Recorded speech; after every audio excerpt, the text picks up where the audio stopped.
వ్యవహారం కొంచెం తలనొప్పిగా మారింది. సో ఆమె గతంలో మాట్లాడిన మాటలో ఇప్పుడు మాట్లాడుతున్నటువంటి వ్యవహార శైలిలో కొండా సురేఖ భర్త అక్కడ చేసినటువంటి వ్యాఖ్యలు కాంగ్రెస్ పార్టీలో ఉన్నటువంటి కాంగ్రెస్ పార్టీకి కొంచెం వైరుధ్యాలు ఉన్నాయా అన్నటువంటి పరిస్థితి కనిపిస్తూ ఉంది. సో ఇటువైపు బీఆర్ఎస్ పార్టీ చూసుకుంటే బీఆర్ఎస్ పార్టీ ప్రధానంగా కవిత ఇష్యూ ఎప్పటికప్పుడు అప్డేట్ వర్షన్లోనే ఉంటుంది. కేటీఆర్కి కవితకు పడట్లేదా అన్నటువంటి బహిరంగ లేఖ నుంచి మొదలైనటువంటి ప్రస్థానం ఆ దెయ్యాలు ఇవన్నీ కొనసాగుతున్నటువంటి పరిస్థితి కనిపిస్తూ ఉంది. సో ఈ రీసెంట్గా హరీష్ రావుకి పగ్గాలు అప్పగించాలి, సరైనటువంటి సమర్థుడు ఆయన అయినటువంటి ప్రతిపాదనలు వినిపించడం, కొంతవరకు అక్కడ సయోధ్య కుదరట్లేదా ఈ వ్యవహారం కనిపిస్తుంది.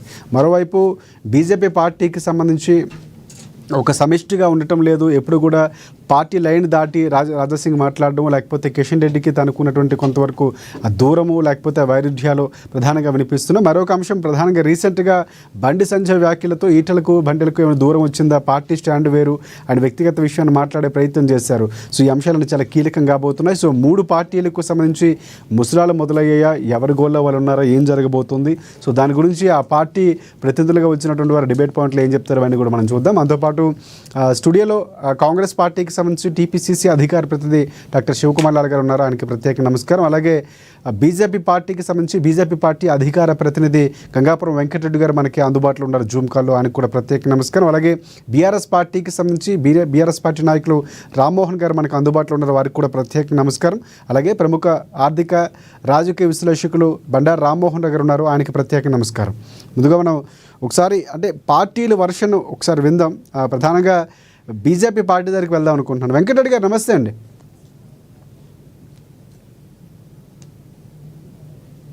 వెంకటరెడ్డి గారు, ప్రధానంగా బీజేపీ పార్టీకి సంబంధించి బండి సంజయ్ చేసిన వ్యాఖ్యలు ఏవైతే ఉన్నాయో, పార్టీ స్టాండ్ కాళేశ్వరానికి సంబంధించి పార్టీ స్టాండ్లోనే మాట్లాడాలి, పార్టీ లైన్ దాటకూడదని మాట్లాడుతున్నారు. కానీ ఈటెల వ్యవహారం చూసుకుంటే కాళేశ్వరాన్ని పొగుడుతున్నారు. దానిపై ఆయన స్పందిస్తూ ఆయన వ్యక్తిగత విషయాల్ని మాట్లాడే ప్రయత్నం చేయొద్దు, పార్టీ స్టాండ్ వేరని మాట్లాడుతున్నారు.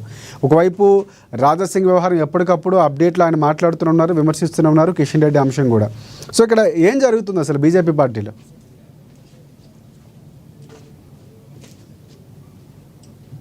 చెప్పవలసినటువంటి పరిస్థితి ఏర్పడుతుంది.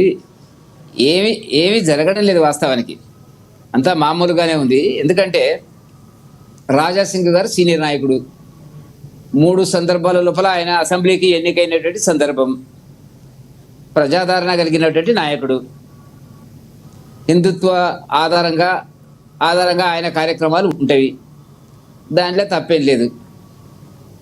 ఇప్పుడు అంతకుముందు కూడా గతంలో కూడా రాజాసింగ్ గారు తన అభిప్రాయాలను చెప్పడం జరుగుతున్నటువంటిది. మొన్న కూడా అదే సందర్భంలో చెప్పాడు. సరే, పార్టీ క్రమశిక్షణ రేఖను దాటి మాట్లాడినాడా, దాటకుండా మాట్లాడినాడా అనేటువంటిది పార్టీ నిర్ణయిస్తుంది. మీకు తెలుసు, ఇంతవరకు పార్టీ ప్రతినిధులు కానీ మా అధ్యక్షులు కానీ ఇంకా ఎవరు కానీ రాజాసింగ్ గారి ఉపయోగించినటువంటి భాష మీద కానీ అభిప్రాయం మీద కానీ మేము స్పందించాల్సిన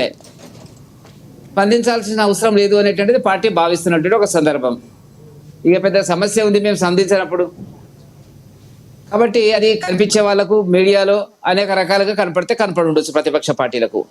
మాకు దాని గురించినటువంటి పెద్ద ఇబ్బంది అనేటువంటిది ఏమీ లేదు. కాబట్టి ప్రస్తుతానికి దానికి సంబంధించినటువంటి అంశములు పార్టీ పరిశీలనలో ఉంటాయి, అధిష్టాన వర్గం పరిశీలనలో ఉంటాయి. దానికి సంబంధించిన నిర్ణయాలు ఏమైనా ఉన్నట్టయితే వాళ్ళు నిర్ణయిస్తారు తప్ప అంతకంటే నేను మాట్లాడేది ఏమి లేదు. ఎందుకంటే మా అధ్యక్షుడు గారే మాట్లాడినప్పుడు నేను మా పార్టీ ప్రతినిధిగా నేను మాట్లాడేటువంటి అవకాశం ఉండదు అని చెప్పి మీకు చెప్పడం జరుగుతున్నటువంటిది. ఇకపోతే మీరు లేవనెత్తినటువంటి ఈటల రాజేందర్ గారు, బండి సంజయ్ గారికి సంబంధించినటువంటి అంశం ఏదైతే చెప్తున్నారో, ఈటల రాజేందర్ గారు కాళేశ్వరం విచారణ జస్టిస్ ఘోష్ కమిషన్కు సంబంధించినటువంటి దాంట్లో ఆయన వెళ్ళడం జరిగింది, తన అభిప్రాయాలు చెప్పడం జరిగింది. ఆయన వెళ్ళడానికి ముందే కిషన్ రెడ్డి గారు చాలా స్పష్టంగా చెప్పడం జరిగింది. ఆయన అప్పట్లో ఉన్నటువంటి మంత్రివర్గంలో మంత్రి కాబట్టి ఆ కోణంలోనే అక్కడ ప్రతినిధిగా వెళ్తాడు. ఎందుకంటే అది జరిగింది చాలా కాలం కింద కదా. ఆ తర్వాత మా పార్టీలోకి వచ్చినాడు, పార్లమెంటు సభ్యుడిగా ఎన్నికైనాడు, ఎమ్మెల్యేగా ఎలక్ట్ అయినాడు. కానీ అంటే మీ పార్టీలోకి వచ్చాక BJP party stand, BJP party ఏదైతే కాళేశ్వరంలో అవినీతి జరిగిందని పదే చెప్తుందో ఆ మాటలకి కొంచెం భిన్నంగా కాళేశ్వరం ప్రాజెక్టు హేతుబద్ధంగానే జరిగిందన్నటువంటి వ్యాఖ్యలు చేయటం, లేకపోతే అప్పుడున్నటువంటి క్యాబినెట్లో చర్చించిన తర్వాత నిర్ణయం తీసుకున్నాం ప్రతి ప్రాజెక్ట్ అని చెప్పే ప్రయత్నం చేయటం, ఇది కొంతవరకు ఇబ్బందికరంగా మారుతున్నటువంటి చర్చ జరుగుతుంది. ఇప్పుడు పెద్దలు రామ్మోహన్ గారు విశ్లేషించాలి. నేను మాట్లాడిన తర్వాత ఆయన చెప్తే నేను సంతోషిస్తా. రైట్, ఖచ్చితంగా ఆయన వర్షం కూడా తెలుసుకుందాం. అంటే ముందు పార్టీలో ఉన్నటువంటి అంశాలుగా అంతర్గతంగా జరుగుతున్న వ్యవహారం మీ ద్వారా విందామని. అదే చెప్తున్నాను. నేను మాట్లాడేటువంటి అంశం మీద ఆయన నిర్మోహమాటంగా మాట్లాడొచ్చు. కాళేశ్వరానికి సంబంధించినంత వరకు విచారణ ఏదైతే ఉందో అవినీతి మీద ఉందా, దాని సాంకేతిక లోపాల మీద ఉందా అనేది రామ్మోహన్ గారు చెప్పాలి. విశ్లేషకులు రామ్మోహన్ గారు చెప్పాలి. రైట్, అవినీతి జరగలేదని ఎవరు అనడం లేదు. బ్రహ్మాండమైన అవినీతి జరిగింది. మీరు దాచినా దాచకపోయినా కూడా ఒక సూపరింటెండెంట్ ఎగ్జిక్యూటివ్ ఇంజనీర్ ఇంట్లో 200 కోట్లు, ఈఎన్సీ ఇంట్లో 500 కోట్లు. మరి కేసీఆర్కు సంబంధించినటువంటిది కానీ హరీష్ రావు కానీ వాళ్ళ దగ్గర ఎన్ని కోట్లు ఉంటాయి అనేది మనం ఆలోచించాలి. కాబట్టి టర్మ్స్ అండ్ కండిషన్స్ రెఫరెన్స్ ఏదైతే కాళేశ్వరానికి సంబంధించిన ఎంక్వైరీ ఇచ్చినాడో, నాకున్న సమాచారం మేరకు రామ్మోహన్ గారు మీ దీని మీద మాట్లాడాలా. అవినీతికి సంబంధించినటువంటి ఎంక్వైరీ ఉందా, అట్లాంటి ప్రశ్నలు అడిగినాడా జడ్జి, జస్టిస్ ఎవరైతే ఉన్నారో కమిషన్ అడగలేదా అనేది నాకు తెలిసినంత వరకు అడగలే. ఆ ప్రాజెక్ట్ అక్కడ ఎందుకు కట్టారు, దీన్ని ఎవరు నిర్ణయించినారు అంటే ఆర్థిక శాఖ మంత్రి ఉన్నారు, నిధుల విడుదలలో కీలకంగా ఆ ప్రశ్నలు కూడా వచ్చినట్లు మనకు సమాచారం. నేను అంటున్నది మిత్రమా, ఇప్పుడు మీరు గమనించాల్సింది ఏంటంటే టర్మ్స్ అండ్ కండిషన్స్ ఏంది, సాంకేతిక లోపాల గురించి టర్మ్స్ అండ్ కండిషన్స్ ఉన్నది తప్ప అవినీతి జరిగిందా అని జడ్జి ఎవరినైనా అడిగినాడా ఇంతవరకు? నాకు తెలిసినంత వరకు అడగలే. మరి ఆ సమస్య గురించి ఈటల రాజేందర్ గారు చెప్పాల్సిన అవసరం రాదు కదా. ప్రాజెక్టు మంచిదని చెప్తున్నాడు. సరే, కొన్ని లోపాలు ఉంటే ఉండవచ్చు, అది వేరే సంగతి. కాబట్టి బండి సంజయ్ గారు కానీ ఈటల రాజేందర్ గారు కానీ మాట్లాడుతున్న దాంట్లో అవినీతి అనేటువంటి జరిగిన మాట వాస్తవం. ఆ అవినీతి కోణంలో ఎంక్వైరీ జరుగుతుందా లేదా అన్నది నాకు తెలియదు. రైట్, ఒకసారి మీరు ఇందాక మాట్లాడిన రామ్మోహన్ రావు గారికి వెళ్దాం. ఆయన వర్షన్ ఒకసారి విందాం, ఏం చెప్తారు. రామ్మోహన్ గారు నమస్తే అండి. బండారు రామ్మోహన్ రావు గారు, ప్రధానంగా రాజకీయాలకు సంబంధించినటువంటి ఎప్పటి నుంచో మనం విశ్లేషణ చాలా సందర్భాల్లో మాట్లాడుకున్నాం. ఇక్కడ BJP party version Kaleshwaram project అనేది నిర్మాణం జరగడానికి ముందు వెనక చాలా సందర్భాల్లో మనం మాట్లాడుకున్నాం. జరిగినటువంటి తర్వాత కుంగుపాటు తర్వాత చాలా సందర్భాల్లో మనం డిబేట్లు నిర్వహించుకున్నాం, మాట్లాడుకున్నాం. ఇక్కడ కాళేశ్వరానికి సంబంధించి BJP party stand, Etela Rajender stand కొంచెం మారుతుంది. అధిష్టానం చూసుకుంటుంది. అమిత్ షా, మోదీ చెప్పిన మాటలే మాకు ఆ స్టాండ్తోనే ఉందని బండి సంజయ్ చెప్పడం, ఈటల రాజేందర్ మాట్లాడుతున్న మాటలకి ఏమైనా వైరుధ్యం ఉంది. ఇందాక ప్రధానంగా వెంకటరెడ్డి గారు ఒక ప్రశ్న సంధించారు. అంటే టెక్నికల్గా అక్కడ క్వశ్చన్స్ అవుతుంది. అసలు ఈ టర్మ్స్ అండ్ కండిషన్స్ మాట్లాడుతున్నారు. అసలు ఇందుకు ఆ టర్మ్స్ అండ్ కండిషన్లో పీసీ ఘోష్ కమిషన్ ఏం ప్రశ్నించింది, మీరు ఏం చెప్తారు? రాజశేఖర్ గారు, మీకు అట్లాగే గారికి, ఈటల రామ్మోహన్ గారికి, అట్లాగే బీజేపీ నాయకులు పెద్ద వెంకటరెడ్డి గారికి మన అమ్మాయి నమస్కారం. నమస్తే. వెంకటరెడ్డి గారితో పూర్తి ఎందుకంటే ఒక మాట చెప్తే ఇస్తుంది. ఎందుకంటే ఇప్పుడు ఎవరి ద్వారా వార్దని పెట్టాను. నాకు ఒక 15 ఏళ్ళ నుంచి నా గ్రూప్ దానికి ఎవరి ద్వారా వార్దని గ్రూప్ ఉన్నాను. అంటే ఫలానా దానికి సంబంధం లేకుండా అన్ని మాట్లాడుకోవచ్చాము. కానీ తెలంగాణ వచ్చిన తర్వాత ఎవరి నుండి ఆంధ్రదేశం పెట్టి జాతగలవాటి ఎవరిని ఆంధ్రదేశం ఎవరి గోల వాడితే మాకున్న 15 ఎవరి గోల వాళ్ళకేముంది. కరెక్ట్గా అన్ని పార్టీలో అన్ని పార్టీలో రాజకీయం. ఈ ప్రశ్న నేను జవాబు చేసినాక మళ్ళీ ఒక్కొక్కరిని చేసినాక ఏంటంటే ఇప్పుడు మన దృక్పథం మారిపోయి ఉంటుంది. రాజశేఖర్ గారు ఏమైందంటే ఏ పార్టీలో ఉంటే ఆ పార్టీ పాట పాడాలి. యాక్చువల్ గా మనకు బేస్ ఉన్నది, మనకి 10 కూడా ఆ పదవిలో ఉన్నట్టు ఏం చేసినా ఏం చేయలేదు చెప్పాలి కదా. నితిన్ గారి విషయం ఏంటి, ఆశ్చర్యగా అక్కడ ఏం జరిగిందని చెప్పారు. ఆయన అడిగిన ప్రశ్నలు కూడా ఎక్కడ అది మాట కరెక్ట్ అవుతుంది. టర్మ్స్ ఆఫ్ రెఫరెన్సెస్ కూడా ఏంటంటే అసలు వాళ్ళకి ఇచ్చిన దానికన్నా ఇంటికి వస్తే దాటిపోతున్నారు అనుకున్నాను. వాళ్ళకి ఇచ్చిన మేడిగడ్డ కుండుపాటు ప్రారంభం ఇట్లానే మిగతా 2 బ్యారేజ్లు కూడా ఆ 2 బ్యారేజ్ల గురించి ఆయన మాట్లాడుతున్నారు. వారు దాటి అంటే అవినీతి పోయింది. ఏం మాట్లాడుతున్నాను, ఎందుకు మార్చింది, పాణించే ఎందుకు మార్చిండు, ఇంకేంటి బిగ్ బాస్ ఎవరు, ఇవి మాట్లాడుతున్నారు. ఇంకా చెప్పాలంటే గతంలో ముఖ్యమంత్రి గారేమో బయటపడి సుప్రీంకోర్టు ఇచ్చి వాటి పెట్టి బయట వెళ్ళదు. నేను తీసుకొచ్చి గారు అందరూ వచ్చేసి కానీ టర్మ్స్ ఆఫ్ రెఫరెన్సెస్ లో ఈ లేడీ గడ్డ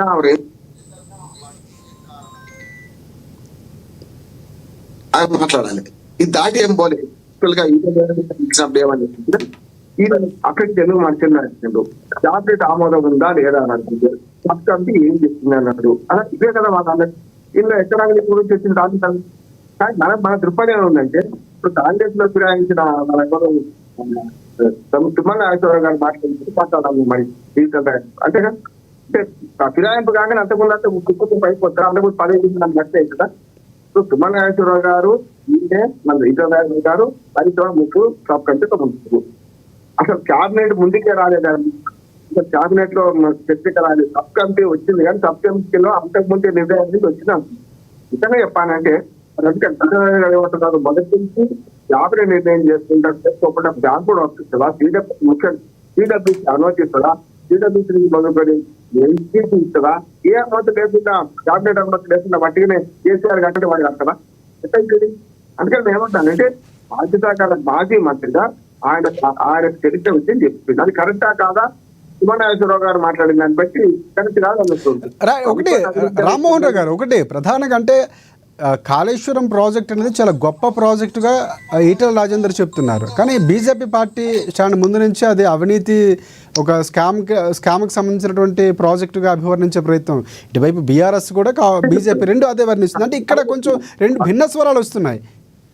చెప్తాను మంచిది ఏమంటే ఎక్కడ మొదలు పెట్టిండో బండి సంజయ్ గారు ఎక్కడ ఆగిందో అక్కడికి ఏముంది.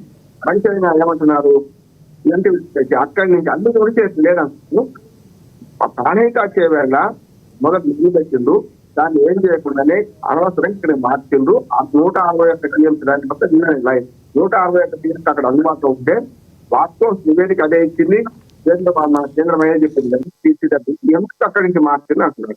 మార్చడానికి కారణం కూడా ఈటెల రాజు గారు చెప్పారు. ఏమని ఆనాడు 152 మీటర్ల ఎత్తులో కట్టాల్సిందే పక్కనున్న ముఖ్యమంత్రులు అంతకుముందు కాంగ్రెస్ వాళ్ళు ఉన్నప్పుడు ఇద్దరు కాంగ్రెస్ ఇక్కడ కాంగ్రెస్ అక్కడ కాంగ్రెస్ కట్టలేదు. తర్వాత 18 వచ్చిన తర్వాత మేము చాలా ప్రయత్నం చేసినాము. కేసీఆర్ గారు స్వయంగా అక్కడ అప్పటి ముఖ్యమంత్రి ఫడ్నవీస్ పోయిండు. పోతే ఆయన ఏమన్నాడంటే నేను ఉద్యమాలు చేసినామని సాహిత్య వ్యతిరేకంగా కాంగ్రెస్ ఆయనలో 10 ఏళ్ళు అటువంటి నేను ఎట్లా అంగీకరిస్తున్నా, ప్రజలు ఏమంటారు, ఆ నియోజకవర్గం ఆయింది, పక్క నియోజకవర్గం ఆయింది, ప్రాణహిత పక్కన ఉన్న సబ్మిడియట్ పక్కన నియోజకవర్గం ఆయింది. ఆయన ఏమన్నాడంటే నేను ఎట్లా అంగీకరిస్తా, ఉద్యమాలు చేసిన మన ఇద్దరు ఏకమైన అనుకోక అని అనే మాట ఇతర చెప్పుకుంటే ఏమన్నాడంటే ఒకవేళ నేను అంగీకరిస్తే కరెక్ట్ కాదు, కానీ మీరేం చేయాలంటే ఎత్తు తగ్గించి కట్టుకోండి అని 145 మీటర్లకు ఒప్పుకున్నాను.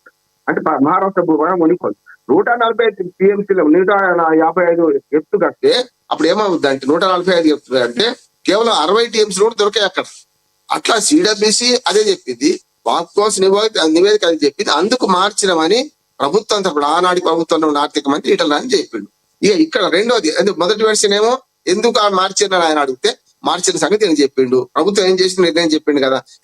ఎక్కడ అవినీతి గురించి వచ్చింది, ఇక్కడ అవినీతి గురించి విచారించాల్సింది 200 కోట్లతో ఒక ఆయన 200 హరిరామన్ 200 కోట్లు, ఇంకొక ఈఎన్సీ నూనె శ్రీధర్ ఇప్పుడు కస్టడీలో ఉన్నాడు.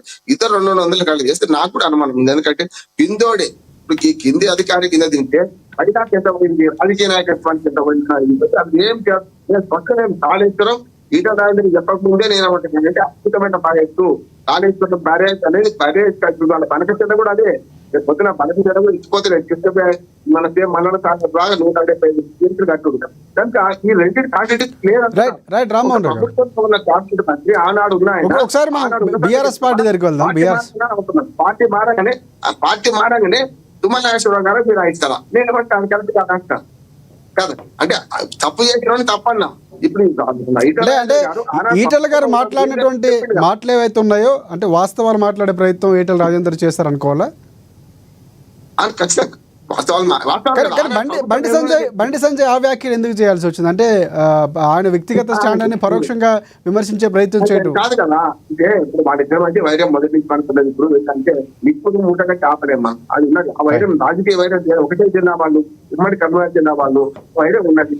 అంతే ఇప్పుడు మనకు రాజేష్ సింగ్ గారు అద్భుతమైన విషయం చెప్పారు. వెంకటరెడ్డి గారు రాజా సింగ్ కట్టర్ హిందూ వాది, కట్టర్ బీజేపీ వాది. ఆయన ఈ మీద మాత్రం ఏమంటారు అంటే టీకప్పుడు తుఫాన్ లాంటిదే. ముఖ్యంగా ఈటల రాజేందర్ మన బండి సంజయ్ మాత్రం ఆయన పదం రైట్, ఒక రకంగా అధిష్టానం చూసుకుంటుందని కూడా బండి సంజయ్ చెప్పారు. ఒకసారి మనం బీఆర్ఎస్ పార్టీ దగ్గరికి వెళ్దాం. బీఆర్ఎస్ పార్టీ వర్షం తెలుసుకున్నాక మళ్ళీ మీ దగ్గరికి వస్తాను. ఎస్ రామ్మోహన్ గారు నమస్తే. బీఆర్ఎస్ పార్టీ రామ్మోహన్ గారు. రామ్మోహన్ గారు అంటే కవిత అధ్యాయం ముగిసిందని అనుకున్నారు, కానీ హరీష్ రావుకి సంబంధించి ఆయన అనుచరులు లేకపోతే ఆయనకు అనుకూలంగా ఉన్నటువంటి వాళ్ళు ఆయన సీఎం క్యాండిడేట్ అవ్వాల్సినటువంటి అన్ని లక్షణాలు ఉన్నటువంటి వ్యక్తిగా అన్ని పార్టీల్లో ఆయనకు ఒక సాఫ్ట్ కార్నర్ ఉంది. ఈ ఈ ప్రోపగండా బయటకు వస్తుంది ఇప్పుడు.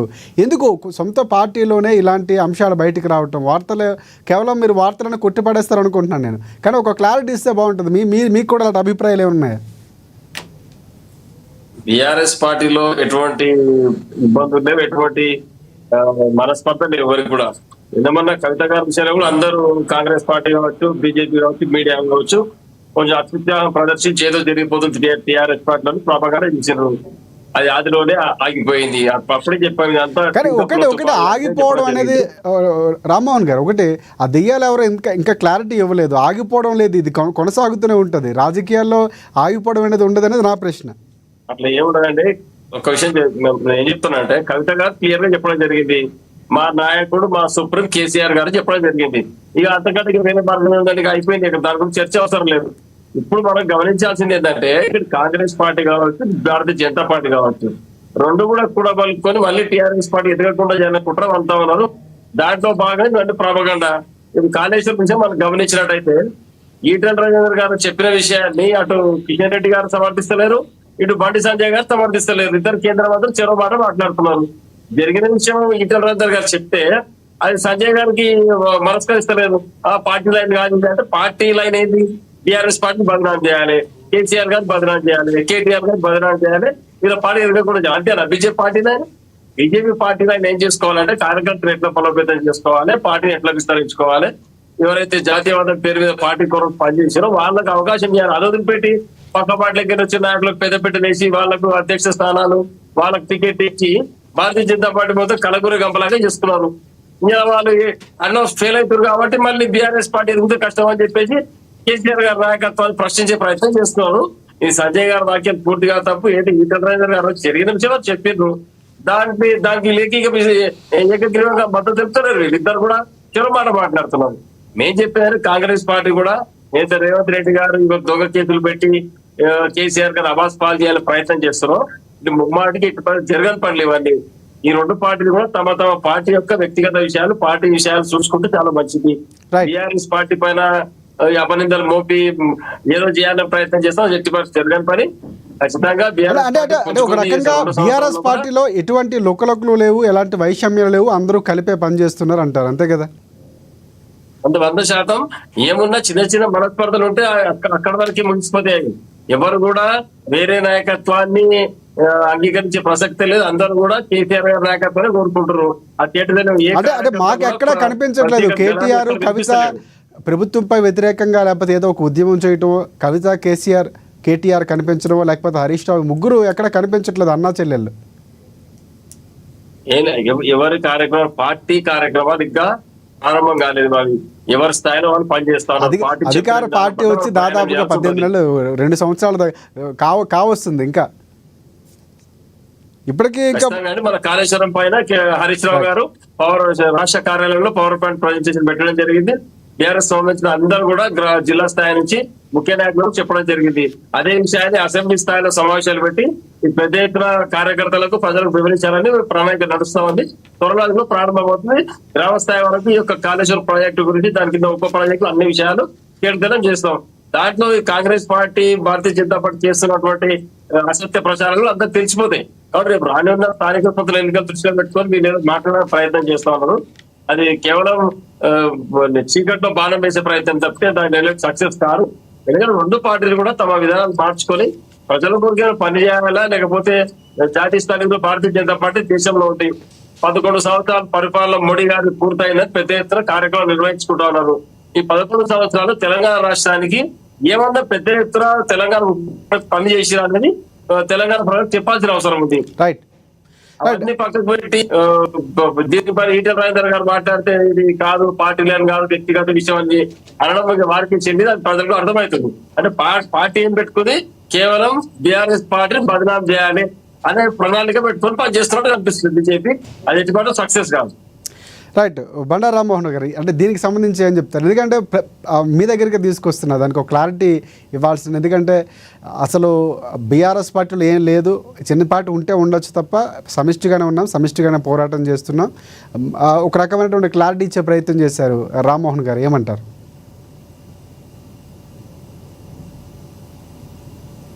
మ్యూట్లో ఉన్నట్టు బండారు రామ్మోహన్ గారు వాయిస్ రావట్లేదు. ఎస్ వినిపిస్తుంది, చెప్పండి. రాజశేఖర్ గారు ఒక మంచి పరిచయం ఇప్పుడు ముగ్గురు ఎందుకంటే పార్టీ గురించి ఏం మాట్లాడినా కష్టమే కదా. ఇప్పుడు ఉన్నాయి ఇబ్బందులు ఉన్నాయి, దేవంటే బీజేపీలో ఉన్నాయి, ఇక్కడే ఉన్నాయి. ఎందుకంటే ఏమంటుందంటే కవితగా తనదైన స్థానంలో తనే కార్యక్రమం చేసుకుంటూ వస్తుంది కదా, ఎక్కడ కలుస్తలేదు కదా. అంటే ఒకటి రామ్మోహన్ రావు గారు, నిజంగా పార్టీ అంతర్గత విషయాలే మనం వాళ్ళు ఇబ్బంది పెట్టే ప్రశ్నలు సంధించడం మన ఉద్దేశం అంతకంటే కదా. కానీ ఇక్కడ ఏంటంటే వాళ్ళే బయటకు వచ్చి లోపల మాట్లాడుకోవాల్సిన అంశాలు మైక్ ముందు మీడియా ముందు మాట్లాడినప్పుడు మనం డిబేట్ నిర్వహించాల్సి వచ్చింది. ఖచ్చితంగా మనకు అవసరమే. మీరు నాకు ఏమంటున్నా అంటే వాళ్ళు ప్రధాన పడ్డది మన చేసింది కాదు. ఇప్పుడు రాజేశ్వరి గారు మాట్లాడతామని చెప్పినామా, లేకపోతే ఈటల రాజేంద్ర మీద బలిసరి మాట్లాడమని చెప్పినామా, ఇదే అంతే. కానీ కవితకు ఆరోగ్య దయ్యాల గురించి వాటి గురించి మాట్లాడడానికి అక్కడ కామైన స్టడీ ఉన్నా కూడా ఇప్పుడు పార్టీ కార్యక్రమాలు ఎక్కడ చురుగ్గా ఉంటుంది పర్వాత. రెండోది ఏంటంటే మొన్న కేసీఆర్ మీద కానీ బావా సంస్థలు పోయినప్పుడు కానీ అంతేందుకు ఆ సంస్థ విషయాలు నేను ఎక్కడ ఉన్నా నేను చేస్తాను. ఇప్పుడు ఇంకోటి మహిళా రిజర్వేషన్ మహిళా బిల్లు ఏదైతే బీసీల తర్వాత మరొక ఉద్యమం రేపు చేస్తున్నదాన్ని వేరే ఉద్యమానికి తెలియజేస్తున్నది. కనుక అక్కడ బీఆర్ఎస్ వాడు ఎక్కడ కలుస్తున్నారు కదా. ఇప్పుడు రామ్మోహన్ గారు రేపు పొద్దున దానికి పోతుందా, కవిత మీటింగ్ పోగలుగుతుందా, పోలేదు కదా. కట్టుబంది ఉన్నది యాక్చువల్గా దేనికే అక్కడ ఉన్నది, దాని దాని చాలా అనేది ఉన్నది. అంటే ఒక రకంగా ఆర్ కృష్ణయ్యతో కేసీఆర్ లేకపోతే హరీష్ రావు కేటీఆర్ సమావేశం నిర్వహిస్తే ఒక, కానీ కవిత సొంత ఎజెండాగానే ఇప్పుడు కనిపిస్తుంది, వినిపిస్తున్నటువంటి మాట కూడా అదే వినిపిస్తుగా చేస్తుంది కదా కార్యక్రమం. నేనేమంటున్నా అంటే ఇప్పుడు ఈ కార్యక్రమానికి వాళ్ళు పోతుందా, వాళ్ళ కార్యక్రమానికి వెళ్ళిపోతుందా అంటే అదే వేరుగా కనపడుతుంది. కాకపోతే ఒక మంచి క్రమశిక్షణ ఏంటంటే ఎక్కడ కూడా కవిత మీద గురించి మాటలు మాట్లాడచ్చండి ఉన్నది, వాళ్ళకి కంట్రోల్ పెట్టిండు అధిష్టానం వాళ్ళని కవిత గురించి మీరు ఏం మాట్లాడకండి మావడమే అంగీకారం సభ్య కుటుంబం జగని అని అంటున్నారు. కనుక వాళ్ళ బండి సంజయ్ను ఈటల రాజేందర్ అనుకున్నట్టు లేకపోతే సుమనాయేశ్వరం అనుకున్నట్టు మాత్రం వీళ్ళు అనుకుంటలేదు. అసలు ముసలం కాంగ్రెస్ పార్టీలో ఉన్నది ఇంకా ఎక్కువ వీళ్ళందరికంటే. వరంగా చెప్పాలని ప్రాంతీయ పార్టీలు ఏమో కట్టుబాటు పెట్టుకున్నాను, కవిత గురించి ఏం మాట్లాడద్దు అనుకున్నాను, అంతే మంచి వద్దు చెడ్డొద్దు అనుకున్నారు. కానీ నడుస్తూనే ఉంది, కార్యక్రమాల విషయాల్లో బయటపడుతూనే ఉంది. బీజేపీలోనేమో రెండు వేరు వ్యక్తులు మాట్లాడడం కనుక అది అట్లా ఉన్నది. ఇప్పుడు అసలు కాంగ్రెస్ పార్టీలో వేరే ఉన్నది. ఇప్పుడు మన కొండ మురళి గురించి ఆ పాయింట్కి వద్దాం. ఆ పాయింట్కి ఒకసారి శివలాల్ గారు క్లారిటీ తీసుకున్నాక మీ దగ్గరికి వస్తాను నేను. ఎస్, ఇక్కడ బీఆర్ఎస్ పార్టీ వర్షన్ చెప్పండి. కష్టమే ఉంటుంది. ఎస్ ఒకసారి కాంగ్రెస్ పార్టీ దగ్గరికి వెళ్దాం.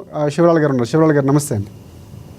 ఎస్, అంటే కాంగ్రెస్ పార్టీ అంటేనే సీనియర్లు జూనియర్లు వేరు కుంపట్లు ఎక్కువగా ఉంటాయని వినిపిస్తుంది. కానీ కొన్నాళ్ళు ఇలాంటివి ఎక్కడ వినిపించలేదు, కొంత ఒక రకంగా స్తబ్దుగా కొనసాగుతుంది. ఏంటి ఒకసారి కొండా మురళి అంశం రావటం, ఆయన అక్కడ మాట్లాడటం, సొంత పార్టీ నేతలపైన విమర్శలు చేయటం, ఏంటి అసలు ఏం జరుగుతుంది కాంగ్రెస్ పార్టీలో ప్రధానంగా వరంగల్కి సంబంధించి? ముందుగా ఏఎన్ఎన్ న్యూస్ ప్రేక్షకులకు మీకు ప్యానెల్లోని వారికి నమస్కారం. అయితే ఒకటేమంటే ఈ మధ్యన కాంగ్రెస్ పార్టీలకు కొండా సురేఖ మురళి వీళ్ళు మళ్ళీ బీఆర్ఎస్కి మళ్ళీ కాంగ్రెస్లోకి వచ్చిన తర్వాత కొన్నిసార్లు వివాదక వ్యాఖ్యలు చేయడం జరిగింది, చాలా జాగాలలో కూడా చెప్పడం జరిగింది. దానికి కూడా మళ్ళీ తర్వాత ఏం చేసింది అనేది కూడా ఆమె సంజాయిషి చెప్పడం జరిగింది. కాకపోతే ఈ మధ్యన ప్రాబ్లం ఏమవుతుందంటే పక్క పార్టీలో పోయి మళ్ళీ తిరిగి గర్వాపసి అనుకోను లేకపోతే కాంగ్రెస్ పార్టీలోకి వచ్చిన దగ్గర ఈ ఇబ్బంది ఖచ్చితంగా జరుగుతుంది. ఇటు జీవన్ రెడ్డి గారిది ఆలోచించినా లేకపోతే ఇంకా ఒక రాష్ట్రంలో అట్లా మొత్తానికి మన వేరే డిస్టిక్లో అయినా సరే ఇటువంటి ప్రాబ్లమ్స్ చాలా వస్తున్నాయి. ఎందుకంటే పార్టీకి అంకిత భావంతో పనిచేసి పార్టీలోనే ఉన్న వ్యక్తి కాకుండా పక్క పార్టీలకి వచ్చిన వాళ్ళకి కొంచెం ఇన్ఫ్లుయెన్స్ ఎక్కువయడము లేకపోతే ప్రాధాన్యత ఎక్కువడంతో ఎవరైతే సీనియర్ ఉన్నారో లేకపోతే పార్టీ మారకుండా ఉండో వాళ్ళకి ఇబ్బంది జరుగుతుంది అనేది ఆడ కార్యకర్తల మధ్యన కూడా జరుగుతుంది. ఇప్పుడు కొండా మురళి కానీ సురేఖ కానీ దానికి ముందు వైఎస్ఆర్సీపీలో కూడా పోవడం జరిగింది, వాళ్ళు తర్వాత మళ్ళీ బీఆర్ఎస్ పోవడం జరిగింది, బీఆర్ఎస్కి ఇక్కడ రావడం జరిగింది. ఇప్పుడు వచ్చిన తర్వాత కూడా ఆమె ఒక మంత్రిగా ఉంది. ఇక అక్కడ ఉన్న పరిస్థితుల్లో అదంతా మొత్తానికి పీసీసీ కంట్రోల్కి ప్లస్ హైకమాండ్ కంట్రోల్కి వెళ్ళిపోయింది. కాబట్టి వాళ్ళు ఖచ్చితంగా దాని మీద ఒక నిర్ణయం తీసుకొని వాళ్ళ మీద ఏం చర్యలు తీసుకోవాలనేది హైకమాండ్ ఆలోచిస్తుంది. ఇప్పుడు ఆల్మోస్ట్ ఆల్ ఈ పంచాయతీ ఢిల్లీకి కూడా పోయింది అనేది మనం మీడియా కానీ పేపర్లో చూడడం జరుగుతుంది. ఖచ్చితంగా వాళ్ళ మీద నాది ఒక ప్రశ్న, అంటే ప్రధానంగా అది మీరు వ్యక్తిగతం అనుకుంటారా లేకపోతే నాకున్నటువంటి సమాచారం అనుకుంటారా? అంటే ఎంతో సీనియర్ నేతగా చాలా సందర్భాల్లో చాలా ఏళ్ళ నుంచి మీతో పాటు ఒక అనుబంధం ఉంది, చర్చలు నిర్వహిస్తూనే వస్తున్నారు, ఎందుకు మీ పార్టీ ప్రాధాన్యత ఇవ్వట్లేదు అనేది నా ప్రశ్న. అంటే రాజశేఖర్ గారు, ఒకటి కాంగ్రెస్ పార్టీ అనేది ఒకటే కాదు, ఈరోజు అన్ని పార్టీలలో అట్లాగే జరుగుతుంది. మొత్తానికి ఎవరైతే సీనియర్లు ఉన్నారో, లేదు అనుకుంటే ఇప్పుడు ముఖ్యమంత్రి గారు ఉన్నారు రేవంత్ రెడ్డి గారు, ఆయన ఒక టీం ఏర్పాటు చేసుకోవాలనుకుంటాడు. ఇప్పుడు ఇంతకుముందు మీరు మాట్లాడింది కూడా బీజేపీలో కూడా అదే, రాజాసింగ్ ఆయన టీం కావాలనుకుంటుండు, బండి సంజయ్ ఆయన టీం కావాలనుకుంటుండు, ఈటల రాజేందర్ ఆయన టీం కావాలనుకుంటుండు. అదే రకంగా ఆలోచిస్తే ఇటు బీఆర్ఎస్ పైన కవిత నాగో టీం కావాలనుకుంటుంది, ఇటు హరీష్ రావు సైలెంట్గా ఉండి ఆయన ట్రబుల్ షూటర్ పోయి ఇప్పుడంతా కొంచెం కన్ఫ్యూజన్ షూటర్ అయిపోయాడు. సో ఆ రకంగా ఆలోచిస్తే ఇటు కేటీఆర్ కూడా నా టీం కావాలనుకుంటా. అంటే అన్ని పార్టీలల్లో ఈ రకంగా ఇబ్బందులు వస్తున్నాయి. కాబట్టి ఇటు ఇంకోటి ఏమంటే జంపు జలానీలకు ఎక్కువ అవకాశాలు ఇస్తున్నారు, అది ఇవ్వకూడదు. ఇంకోటి అంటే మొన్న ఏదైతే పీసీసీ కార్యవర్గంలో కూడా ఈ ఏబిఎన్ వాళ్ళు కూడా ఒక మంచి సర్వే చేయడం జరిగింది. దాంట్లో పార్టీకి అంకితభావంతో పనిచేస్తున్న వాళ్ళకి ఇవ్వలేదు, కొంచెం అక్కడ నష్టం జరిగింది అనేది కూడా వాళ్ళు ఒక సర్వే వీడియో చూడడం జరిగింది. కానీ నిజంగా కూడా ఈరోజు కాంగ్రెస్ పార్టీలో ఏదైతే టీపీసీసీ ఏదైతే కార్యవర్గం కొత్తగా వచ్చిందో దాంట్లో నిజంగా కూడా పార్టీకి అంకితభావంతో పనిచేస్తున్న వాళ్ళు తక్కువ ఉన్నారనేది అటు మీనాక్షి నటరాజన్ గారికి కానీ లేకపోతే పీసీసీ అధ్యక్షుడికి కానీ రేవంత్ రెడ్డి గారికి కూడా విన్నపాలు పోయినాయి. మరి దాని మీద ఒకటి అంటే ఆమె రాగానే, మీరు మీనాక్షి నటరాజన్ అంటున్నారు కాబట్టి ఒక ప్రశ్న, ఆమె రాగానే ఒక 3 గ్రూపులుగా విభజించారు. అంటే సీనియర్లు, ముందు నుంచి ఉన్నటువంటి పార్టీ నమ్ముకున్న సీనియర్లు, పార్టీ అధికారంలోకి వచ్చిన తర్వాత అధికారంలో వచ్చే ముందు వచ్చినటువంటి వాళ్ళు 3 గ్రూపులుగా విభజించారు. సో అంటే వారికి ఇవ్వాల్సినటువంటి ప్రాధాన్యత ఇస్తామని చెప్తున్నారు. అంటే కాంగ్రెస్ పార్టీ అంటేనే బడుగు బలహీన వర్గాల పార్టీగా మొన్న బీసీలకు సంబంధించి నినాదం ఎత్తుకున్నప్పుడు ఎస్సీ ఎస్టీ రిజర్వేషన్ల అంశంపై తీసుకున్నటువంటి నిర్ణయాలు కానీ ఇవన్నీ చాలా కీలకంగా ఉన్నాయని చెప్తున్నారు ప్రజాప్రభుత్వంగా. అంటే పార్టీలో ఉన్నటువంటి అంతర్గతంగా ముందు నుంచి ఉన్నటువంటి ప్రాధాన్యత ఇవ్వట్లేదు అనేది నా ప్రశ్న. అయితే రాజశేఖర్ గారు మీరు అన్నట్టు గతంలో ఎలక్షన్కి ముందు మల్లికార్జున్ ఠాకరే గారు ఉండే ఇన్ఛార్జ్గా, ఆయన ఉన్నప్పుడు ఆయన నినాదం ఒకటి ఉండే. తర్వాత దీపాదాస్ మున్షి వచ్చినప్పుడు ఆమె కూడా తెలంగాణకు రావడం, ఇన్ఛార్జ్కి వచ్చినప్పుడు మటుకు వాళ్ళు మామూలుగానే సోమింగ్లు ఉంటుండ్రు, వాళ్ళు చెప్తున్నారు. తర్వాత ఆ పరిణామం ఏదైతే ఉంటలేదు. ఇప్పుడు మొన్న మన మీనాక్షి నటరాజన్ గారు వచ్చిన తర్వాత మీరు అన్నట్టు 3 గ్రూపులు చేసింది. ఆ 3 గ్రూపుల పరంగా ఆలోచిస్తే బాగుంటుంది అనేది నాలాంటి వాళ్ళు కూడా ఎంతోమంది ఆశించారు. కానీ ఈరోజు ఉన్న పరిస్థితి ఏంటంటే, గతంలో ఏదో డిబేట్లో మాట్లాడినప్పుడు నన్ను ఆపోజిషన్ పార్టీలో ఎవరో అడిగినారు, ఏమని కొత్తగా ఒక పోలీస్ స్టేషన్కి ఎస్ఐఓ సిఐ వస్తే వాళ్ళ ఉనికి చాటుకోవడానికి హంగామా చేస్తారు, దాని తర్వాత సైలెంట్ అవుతారు అనే రకంగా ఏదో డిబేట్లో నాతో మాట్లాడి, నిజంగా కూడా ఈరోజు పరిస్థితికి ఆలోచిస్తే కొంచెం అట్లాగనే అనిపిస్తుంది. ఎందుకంటే మీనాక్షి నటరాజన్ గారిని కలవాలి అనుకుంటే ఖచ్చితంగా, నేను గతంలో కూడా మన లైవ్ డిబేట్లో చెప్పినాను, వేరే ఛానల్లో కూడా చెప్పడం జరిగింది, ఎవరైతే గ్రాస్ రూట్లో ఉన్నారో వాళ్ళని కలిస్తే సరిపోతుంది తప్ప గెలిచిన ఎంపీలను లేకపోతే గెలిచిన ఎమ్మెల్యేలను లేకపోతే మంత్రులను లేకపోతే ఓడిపోయిన ఇన్ఛార్జ్గా పెట్టిన వాళ్ళని అడిగితే నీకు గ్రౌండ్ రియాలిటీ రాదనేది నేను నా ఉద్దేశము. నేను ఖచ్చితంగా ఇది గంటపదంగా చెప్తున్నాను. ఎందుకంటే గ్రౌండ్ రియాలిటీ రావాలంటే గ్రౌండ్లో ఉన్న వాళ్ళని కానీ, లేకపోతే ఇప్పుడు నేను ఆల్మోస్ట్ ఆల్ ఒక 3.5 years నుంచి మీడియాలో యాజ్ అ స్పోక్స్ పర్సన్గా అన్ని లైవ్ డిబేట్లలో మాట్లాడడం జరుగుతుంది. ఇట్లా ఎవరినైనా పిలిచి అసలు ఏం జరుగుతుంది ఆ దిశగా పోతే రేపు రాబోయే రోజులలో కాంగ్రెస్ పార్టీకి మేలు జరుగుతుంది. కానీ వాళ్ళు గ్రౌండ్ రియాలిటీ తీసుకోకుండా ఇన్ఛార్జీలను పెట్టినాం, ఇన్ఛార్జ్ డిసిషన్ తీసుకుంటాడు, లేకపోతే అబ్జర్వర్ పెట్టినాం ఆయన డిసిషన్ అంటే, రేపటి దినం అబ్జర్వర్ కరెక్ట్ చేస్తుండా, ఇన్ఛార్జ్ కరెక్ట్ చేస్తుండ్రా, లేకపోతే అంటే ఇక్కడ ఇప్పుడు కొండామురళి అంశం కూడా ఒక రకంగా అలాగే జరుగుతుంది అంటారు. అక్కడ జరుగుతున్న వ్యవహారాలు వాళ్ళు విమర్శించడాలు ఖచ్చితంగా రాజశేఖర్ గారు. ఇప్పుడు ఏమవుతుందంటే, ఇప్పుడు ఇంతకుముందు బండారి రామ్మోహన్ గారు చెప్పినట్టు వర్గపోరు జరుగుతుంది పార్టీలల్లో. పార్టీకి అంకితభావం కానీ, పార్టీకి రేపు ఫ్యూచర్లో పార్టీని ఒక మంచి స్థాయికి తీసుకుపోవాలనే ఆలోచన కంటే వర్గపోరు ఎక్కువైపోయింది. ఈ నా వర్గమా నీ వర్గమా. ఇప్పుడు లీడర్లలో ఇంకొక ప్రాబ్లం ఏమైపోయిందంటే, నేను ఆల్మోస్ట్ అన్ని పార్టీలని నేను చూడడము, అన్ని పార్టీల గురించి చెప్పడం, ఒక లీడర్కి అటాచ్ అయి ఉంటేనే వాడు లీడర్గా ఎదుగుతాడు. నువ్వు గాంధీ భవన్ పోయినా, లేకపోతే టీఆర్ఎస్ భవన్ పోయినా, లేకపోతే బీజేపీ ఆఫీస్కి పోయినా, మళ్ళీ తర్వాత ఆ క్యాండిడేట్ దగ్గరికి పోతే నువ్వు అక్కడ నాకు తెలపకుండా అక్కడ పోతున్నావు, లేకపోతే పక్కోళ్ళని కలుస్తున్నావు అనే రకంగా ఈ ఇబ్బందులు కార్యకర్తలకు జరుగుతున్నాయి. బహుశా మన బీఆర్ఎస్ రామ్మోహన్ గారు కూడా దీని మీద కరెక్ట్ క్లారిటీ ఇవ్వాలా. వెంకటరెడ్డి గారు అయితే పాపం నాకు తెలియదు, బండారు రామ్మోహన్ గారే మాట్లాడాలని చెప్పి వదిలేసింది. ఎందుకంటే పార్టీ స్టాండ్ దాటొద్దు అనే రకంగా బహుశా వెంకటరెడ్డి గారు మాట్లాడారు. ఒకసారి రామ్మోహన్ రావు గారు అంటే ఒక రకంగా ఓపెన్గా మాట్లాడారు అనుకోవచ్చా, లేకపోతే మనసులో మాట్లాడుకున్నారా ఏమో నాకు తెలియదు, కానీ ఒక క్లారిటీ నేను ప్రశ్నించాలనిపించింది. మనం విడిగా ఆఫ్ ద రికార్డ్ మాట్లాడుకున్నప్పుడు కూడా ఈ అంశాలు వచ్చాయి, అందుకే ఈరోజు అంశం కూడా దానికి అనుబంధంగా ఉందని నేను ప్రశ్నించాను. సో ఆయన చెప్పినటువంటి సమాధానం ఇవ్వాల్సినటువంటి ప్రాధాన్యత ఇవ్వట్లేదు అని మాట్లాడటం, ఎందుకంటే పార్టీ నమ్ముకుని పార్టీ కొన్ని సిద్ధాంతాలు ఉంటాయి, ఎప్పటి నుంచో పనిచేస్తుంటారు. అంటే ఈరోజు ప్రధానంగా డిబేట్ వాళ్ళు ఇబ్బంది పెట్టడం లేకపోతే ఉద్దేశం కాదు, కానీ జరుగుతున్నటువంటి పరిణామాలు మీడియా ముఖంగా తెలియజేద్దాం అన్న ఉద్దేశంతో ప్రధానంగా ఆయన చెప్పిన మాటలతో ఏకీభవిస్తారా? మనిషికి ఆత్మ ప్రబోధం, ఇందిరాగాంధీ గారు పెద్దనే ఆత్మ ప్రబోధం పెద్ద ఓటేయండి, మీరు చేయకండి అని చెప్పింది కదా. 100% మిగిలిచి ఉన్నది. ఇది అది కూడా పట్టుకోవచ్చు. అప్పుడు పార్టీ బయట కాదని ఇంకొక చెప్పిన సందర్భం ఖచ్చితంగా ఇవాళ కాంగ్రెస్ పార్టీలో పెద్ద ఎత్తున ఫిరాయింపుదారులకే పెద్ద వచ్చింది. ఇప్పుడు కాంగ్రెస్ శ్రీనివాసరెడ్డి లేకపోతే హైదరాబాద్ అంటే అంతకుముందు టీఆర్ఎస్ తప్పలేదా అంటే సంస్థానం శ్రీనివాస యాదవ్ నుంచి ఓటు పెట్టి కడియం దాకా తీసుకెళ్తాను. ఇప్పుడు కడియం చూస్తున్నాం ఇంకా ఎవరైతే కొత్త ఇంత పాత రంగాన్ని ఉంటుంది అంటే కొత్త వాళ్ళు వచ్చి బయటకు వచ్చిన వాళ్ళు హక్కులు ఇచ్చారు కదా. చూడండి, బీజేపీ మన కాంగ్రెస్ వచ్చిన విజయ్ గారు డైరెక్ట్ బ్లాక్మెయిల్ చేసింది. ఆయన ఏమని దాన్ని వచ్చేటందుకు బీజేపీలో ఉంటే ఎప్పుడో మంత్రి పదవి వచ్చేది కేంద్ర మంత్రి కానీ ఇప్పుడు ఎందుకు ఇవ్వలేదని చెప్పి. మరి అదే కాంగ్రెస్ పార్టీలో హైదరాబాద్ జిల్లాలో ఎవరు లేరు, మొదటి కాంగ్రెస్ పార్టీలో లేరా? అంటే ఒకటి రామ్మోహన్ రావు గారు గతంలో మీరు మాట్లాడితే ఒక మాట అన్నారు, అంటే ఎక్కడ చూసినా ఆ నలుగురు మంత్రులే ఆ నలుగురు నాయకులే కనిపిస్తారు. ఈ పార్టీలో అధికారంలో ఉన్నా ఆ పార్టీ అధికారంలో ఉన్నా ఎక్కడున్నా వాళ్ళే ఉంటారు. కార్యకర్తల్లో ఉన్నటువంటి ఆ సిద్ధాంతాలు నమ్ముకునే వరకు మాత్రం న్యాయం జరగట్లేదు అని గతంలో ఒకసారి మాట్లాడారు. సోనాల్ గారి గురించి అయితే నేను స్పష్టంగా ఆలోచన ఏంటంటే అలాంటి ఒక పల్లకి వచ్చి పోయినాక ఎందుకుంటానికి డాక్టర్ వృత్తి చేసుకుని సమాన బతుకుతాడు. ఈ రాజకీయ అనుకోకపోలే కదా. అంటే ఇప్పుడు దిలీప్ కర్ణాటక కాంగ్రెస్ లో ఉన్నారు, ఆయన మళ్ళీ ఇప్పుడు కొత్త వచ్చి ఇప్పుడు పొమ్మలు లేక పొగ పెట్టిండు, నీకేంటి పోయింది కదా. జోనాల్ గారు కూడా పోతారని కాదు, ఆయన మొదటి చట్టం దిలీప్ కుమార్ గారు అంటే వేరే పార్టీకి వచ్చింది, మళ్ళీ పార్టీకి పోయింది సమస్య. కానీ ఇక్కడికి వచ్చే కదా చాలా మంది మొత్తం అక్కడి దయాకరికి సబ్స్టేషన్ గురి కాదు అంటారా, అదే వచ్చి అంటున్నారు.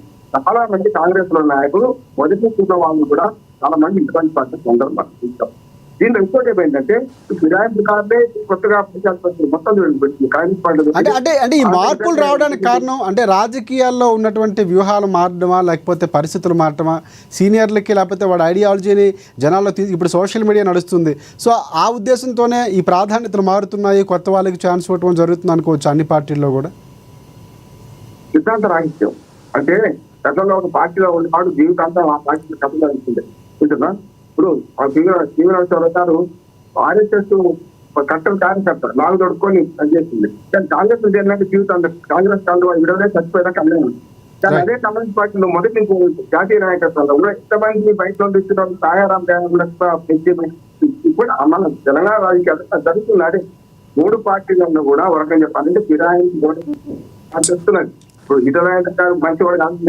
ఒకసారి రామ్మోహన్ గారు మన బీజేపీ పార్టీ దగ్గరికి వెళ్దాం ఒకసారి. ఎస్ వెంకటరెడ్డి గారు చెప్పండి. వాళ్ళ పెద్ద సంక్షేమం అక్కడ ఉంది. ఇవాళ కాంగ్రెస్ పార్టీకి ఛాలెంజ్ గా ఉంది, అంటే అధికారుల పార్టీ ఉన్నత కాలంలో ఉందా.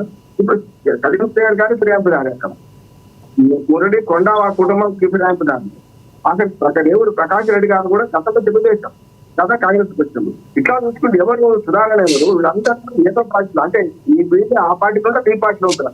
ఆడా ఉంటా ఇలా ఉంటా వాళ్ళకేమో వస్తున్నది, కొత్తగా వచ్చిన వాళ్ళకు విలువ వస్తుంది. పాత మొదటి నుంచి ఉన్న గుణాది రాయిని మర్చిపోతున్నారు. గుణాది రాయిని మర్చిపోతే ఏ పార్టీ ఇబ్బంది. రైట్. వెంకటరెడ్డి గారు, రామ్మోహన్ రావు గారు మాట్లాడిన మాటలతో ఏకీభవిస్తారా? ఇందాక అంశం కూడా ఆయన క్లియర్ కట్గా చెప్పారు. చెప్తూ అంటే పాత కొత్త లేకపోతే నాయకులు మార్పులు చేర్పులు ఈ అంశాల గురించి ఆయన ఒక్కొక్క వివరణ ఇచ్చారు. సో మీ ఏకీభవిస్తారా? లేదంటే పార్టీలో సర్వసాధారణంగా ఒక ఇంట్లో గొడవలాగే ఎప్పుడూ జరుగుతూ ఉంటాయి, ఆ సిద్ధాంతాలు మాత్రం అలాగే ఉంటాయి అంటారు? ఎందుకంటే బీజేపీ అప్పుడు బీజేపీకి ఇప్పుడు బీజేపీకి మారింది పంత అనేది ప్రజల్లో ఉన్నటువంటి నానుడి. ఇప్పుడు ఒకటి మిత్రమా, పాత కొత్త అనేటువంటిది ఎప్పుడు కూడా ఏ పార్టీలో అయినా కొంత ఉంటుంది. అవును, అంత మాత్రం చేత అక్కడ ఏదో గొడవలు జరుగుతున్నాయని కూడా పొరపాటు. ఇప్పుడు ఒకటి ఈ వైరుధ్యం ఏదైతే వచ్చిందో, బండి సంజయ్ గారు నిజంగా ఈటల రాజేంద్రను పిలిచో లేకపోతే ఒక ఫోన్ చేసో మాట్లాడితే బాగుండేది కదా అనేటువంటి ఒక సామాన్య కార్యకర్తకి, బీజేపీ కార్యకర్తకు వచ్చినటువంటి సామాన్య డౌట్ అది. కానీ ఆయన బహిరంగంగా చెప్పటం. ఇప్పుడు ఈటల రాజేందర్ గారికి బండి సంజయ్ గారికి చాలా విభేదాలు ఉన్నాయని మీడియా సృష్టి. అల్టిమేట్ గా ఎవరు మీడియా సృష్టి నిజం చేస్తున్నారు కూడా. అది కూడా ఇప్పుడు మీడియా సృష్టి మీడియా ముందు మాట్లాడినప్పుడు మీడియా ఖచ్చితంగా చూపిస్తుంటుంది. వెంకటరెడ్డి గారు మీకు కూడా ఇప్పుడు బండి సంజయ్ గారు చెప్పింది ఏంది? మోదీ అవినీతి జరిగింది కాళేశ్వరంలో, మోదీ గారు చెప్పారు, అమిత్ షా గారు చెప్పారు, దానికి కట్టుబడి ఉన్నా అంటే ఈటల రాజేంద్ర గారు అవినీతి జరగలేదని ఎక్కడా చెప్పలేదు కదా అనే పాయింట్. కానీ ఎందుకు పరోక్షంగా ఒకళ్ళు విమర్శించే ప్రయత్నం బండి సంజయ్ చేశారనేది ప్రశ్న. నేను అదే చెప్తున్నా. ఈటల రాజేందర్ గారు ఆనాటి ఆర్థిక మంత్రిగా ఆ ప్రాజెక్టు గురించి కొంత చెప్పడానికి ప్రయత్నం చేసిండు. నేను అందుకే ఒక ప్రశ్న నాకు అర్థం కాలేదు, రామ్మోహన్ గారు ఏం చెప్పినారో కానీ, జస్టిస్ ఘోష్ కమిషన్ ఈటల రాజేందర్ గారిని ఈ ప్రాజెక్టులో అవినీతి జరిగిందని మీరు భావిస్తున్నారా అని అడిగారా? అడిగితే ఆయన చెప్పే సమాధానం లేదు అంటే అప్పుడు లేదు అంటే అది వేరే కేసు. మీరు ఈ ప్రశ్నలు అనుమానాలు వస్తాయి. ఒకటి ఓపెన్ డిబేట్ లో ఆ విషయాన్ని కన్ఫర్మ్ చేయాలంటే ఒకటి ఈటల రాజేందర్ కన్ఫర్మ్ చేయాలి, లేదంటే ఎవరైతే పీసీ ఘోష్ కమిషన్ లో విచారించారో వాళ్ళు చెప్పాలి. లేలే, ఈటల రాజేందర్ వెళ్ళిన రోజున ఓపెన్ ఎంక్వైరీ ఆయన చెప్పిన అంశాలు ఎక్కడ లేవు. ఇందాక కూడా అదే మాట్లాడుతున్నా, ఎక్కడ అవినీతి గురించి ఆయన జరిగిందనో జరగలేదనో ప్రస్తావించలేదు. నేను అసలు విషయం చెప్తా. రేవంత్ రెడ్డి గారు కేసీఆర్ ని ఎట్లా బతికించాలా, ఎట్లా రక్షించాలా అనే కోణంలోనే ప్రయత్నం చేస్తున్నాడు. రైట్, అదే కోణంలో నడుస్తున్నాయి అన్ని ఎంక్వైరీలు. మళ్ళీ వెంకటరెడ్డి గారు ఇటు తిరిగి అటు తిరిగి మళ్ళీ అక్కడికి వస్తున్నారు. ఇప్పుడు ఓపెన్ గా మొన్న జరిగినటువంటి కవిత అంశం తర్వాత మీరు బీజేపీ పార్టీ కలవబోతున్నారు, బీజేపీ బీఆర్ఎస్ పార్టీ కలవబోతున్నట్టు వార్తలు వచ్చాయి. మాకెందుకు తెలుస్తారండి వాళ్ళు? మాకు ప్రధాన శత్రువు అదే, మాకు ప్రధాన శత్రువు ముందు నుంచి ఉన్నది ఇది. ఒక్క మాట, రాజశేఖర్ గారు ఎట్టి పరిస్థితుల్లో రేవంత్ రెడ్డి గారికి కేసీఆర్ నచ్చిందని ఎట్లా ఉంటారు, కేసీఆర్ ఇచ్చిస్తానే ఉంటాడు. అయితే ఈటల రాజేందర్ రూపంలో కానీ ఎందుకు వెంకటరెడ్డి గారు ఆ మాట మాట్లాడాల్సి వచ్చిందో అంటే ఎంతసేపు రేవంత్ రెడ్డి గారిని రక్షించే ప్రయత్నం చేయాలని ఎందుకు అనుకుంటారు? సిబిఐ ఎంక్వైరీ ఎందుకు అడగలే? మేము అడుగుతున్నాం కదా, ఇవాళ అడుగుతున్నాం. సిబిఐ ఎంక్వైరీ ఎందుకు అడగలే? గతంలో అడిగినాడు కదా.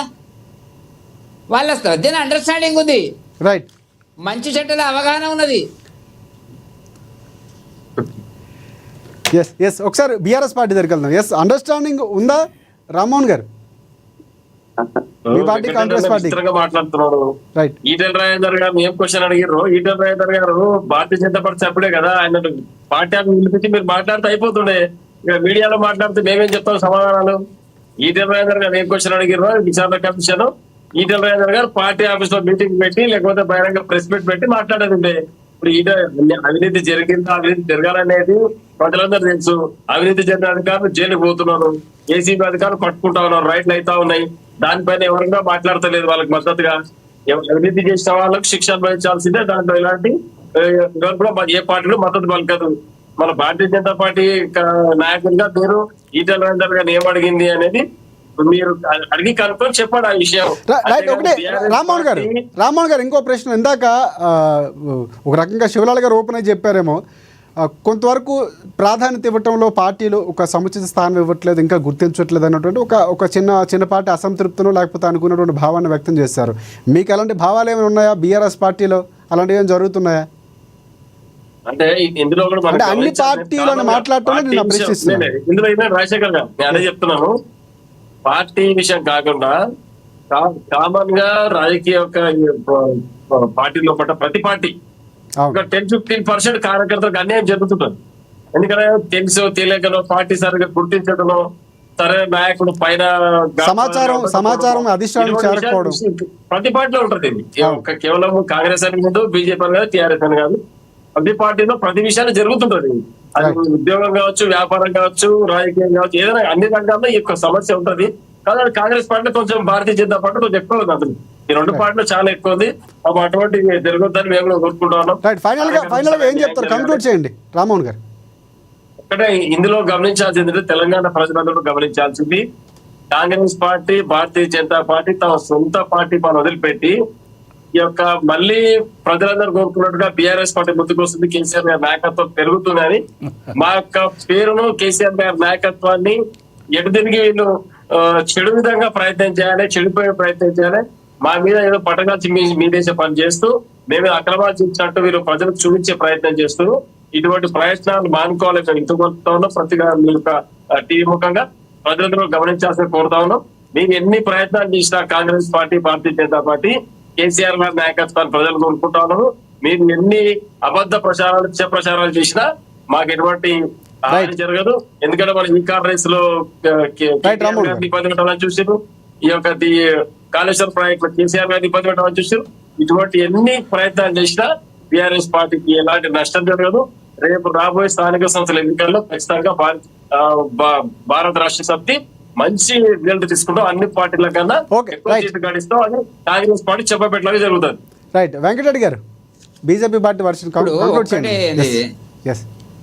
బీఆర్ఎస్ పార్టీ, కేసీఆర్ గారు చాలా చాకచక్యంగా కవిత ద్వారా తాము గత 10 ఏళ్లలో చేసిన తప్పులని, వెనుకబడిన వర్గాలనండి, ఉద్యమకారులనండి, ఫీజు రీయింబర్స్మెంట్ అనండి, ఈ అన్ని సమస్యలు తీసుకొని ముందుకు వస్తుంది.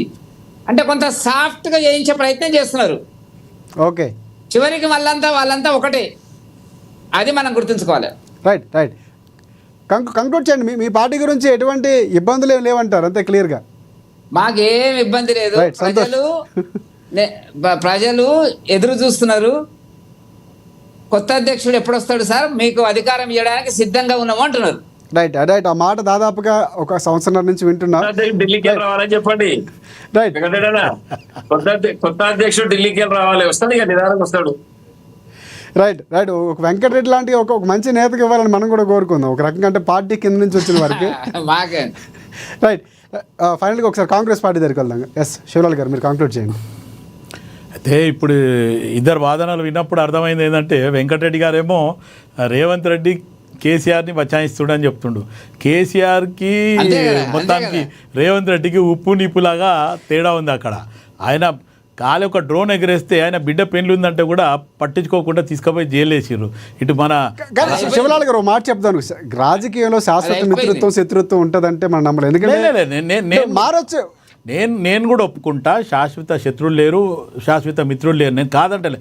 కానీ ఇప్పుడున్న పరిస్థితిలో మొన్న కవిత ఏదైతే జాగృతిని అడ్డం పెట్టుకొని నేను టీఆర్ఎస్ బీఆర్ఎస్కి దూరం ఉండి ఆ కండువా వాడను, ఆ ఫ్లాగ్ వాడను, లేకపోతే ఆ లోగో వాడను, నేను మటుకు జాగృతితోనే వాడతాను. ఆమె తండ్రి భారత రాష్ట్ర సమితికి పోతే ఆమె భారత జాగృతి సమితి చేసింది. ఇప్పుడు తండ్రి వాపసు రావాలంటే జాగలేదు కాబట్టి ఆయన గమ్మునైపోయాడు. బిడ్డ మటుకు తెలంగాణ జాగృతి సమితికి వచ్చేసింది ఆమె. కానీ ఈరోజు కాంగ్రెస్ పార్టీలో మటుకు ఖచ్చితంగా చట్టం దానిపైన చేసుకుంటూ పోతుంది. రేపు వెంకటరెడ్డి గారు కానీ లేకపోతే మా బీఆర్ఎస్ రామ్మోహన్ గారు కానీ ఎదురు చూడండి. విత్ ఇన్ నో టైంలో ఒక్కొక్క కేసులో పోయినప్పుడు అప్పుడు అర్థమవుతుంది ఏం జరిగింది అనేది. అప్పటి మటుకు రేవంత్ రెడ్డితో శత్రుత్వం ఉందా మిత్రత్వం ఉందా అనేది తర్వాత ఆలోచిద్దాం. నేను ఇంకొక మాట, ఇప్పుడు బండారు రామ్మోహన్ గారు ఒక మాట మాట్లాడండి, ఏది వివేక్ వెంకటస్వామి గురించి. ఒక జనరల్గా నేను చాలాసార్లు నన్ను ఫోన్లు చేసి ఫైండ్ అవుట్ చేస్తున్నారు, నాకు అర్థం కాలేదు అది అని. అయితే గడ్డం అనేది వాళ్ళ సర్నేమ్.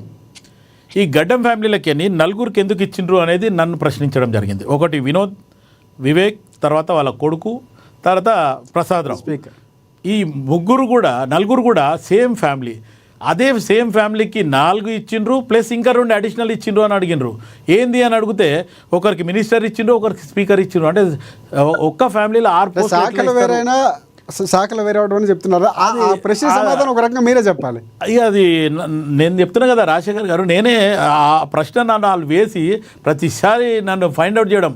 ఒకసారి లైవ్ డిబేట్ లో ఉంటే మీరు మాట్లాడారు, మరొక డిబేట్ లో దానికి ఆన్సర్ మనం తెలుసుకుందాం. ఈరోజు సమయం రైట్. రామన్ భాయ్ శివనకి పోస్ట్ మంచి పోస్ట్ ఇవ్వాలి. శివరాజ్ ఆయన బాధని ఆవేదన ఇందాకే వ్యక్తం చేస్తారు.